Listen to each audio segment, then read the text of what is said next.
Shavuot, Rabotai, excellente journée. Tov en hébreu, 17. Et c'est vrai, je tiens à remercier tout le monde, ceux-là qui sont en Israël ou partout, de bien prier pour nous. Parce que voilà, on a une petite mini-tempête, mais beaucoup de pluie, c'est ce qui est important. Et c'est aussi les initiales de la paracha. Shmot, c'est les initiales.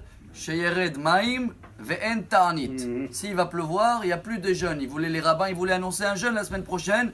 Mais grâce à Dieu, pour l'instant, bravo à tous pour cette pluie. Et pour rester lié à notre paracha, chers amis, et aujourd'hui c'est un message formidable. Vous savez combien des messages et des halachot on doit appliquer dans chaque histoire, surtout quand c'est le début de notre histoire. Je pense qu'avec ce Shabbat, comme c'est l'hiver ici, et en France et en Angleterre et tout, j'ai vu que c'est vraiment beaucoup aussi des tempêtes là-bas, donc chacun il va avoir le temps de réviser toute l'histoire. On va juste attraper un petit point. Quand Hachem il vient dire à Moshe avec l'histoire de buisson ardent, on dit en français, le Sné, va sortir mon peuple, Moshe refuse au début. Et Moshe même dit une phrase dans la Torah, Vehen lo ya'aminu li velo yishme'u bekoli. Mais ils vont pas y croire. Alors Hachem il le dit, Mazé Beatra, tu as quoi dans la main? Vayomer Maté. Moshe le répond, il dit, voilà, j'ai mon bâton. Alors Hachem il le dit, Ashlech et Matecha, jette ton bâton. Vaïl et Nahash, c'est devenu un serpent. Vayanos Moshe mipanav. Moshe il a eu peur, il s'est sauvé. Hachem il a dit t'inquiète pas, viens par derrière et Hos biznavo, prends-le de la queue.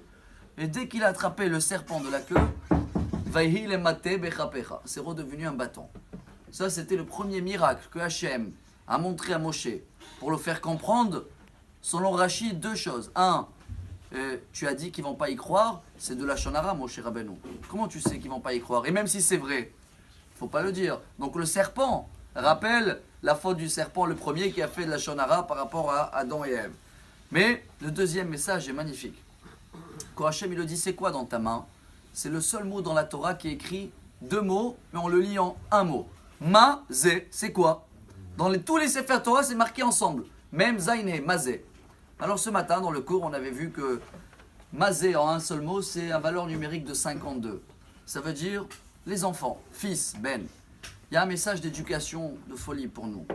Que même si on tient le bâton, l'enfant, dans notre main, et on veut que l'éducation soit droite dans notre chemin, des fois, quand on veut pas, dès qu'on a lâché le bâton, ça veut dire les enfants, ils sont plus là, ça peut devenir pas droit. Ça peut devenir comme un serpent. Mais voilà le médicament, voilà la solution, la Torah nous donne. Qu'est-ce que tu fais? Ne viens pas face à lui. Viens par derrière, suis-le dans son chemin. Et hop, il va redevenir un bâton. C'est ce qu'il dit le roi Salomon. On termine avec Michelet. Comment on dit Michelet en français? Michelet, proverbe 22. Hanoch lanar alpi darko, gam ki yaskin lo yassur mimena.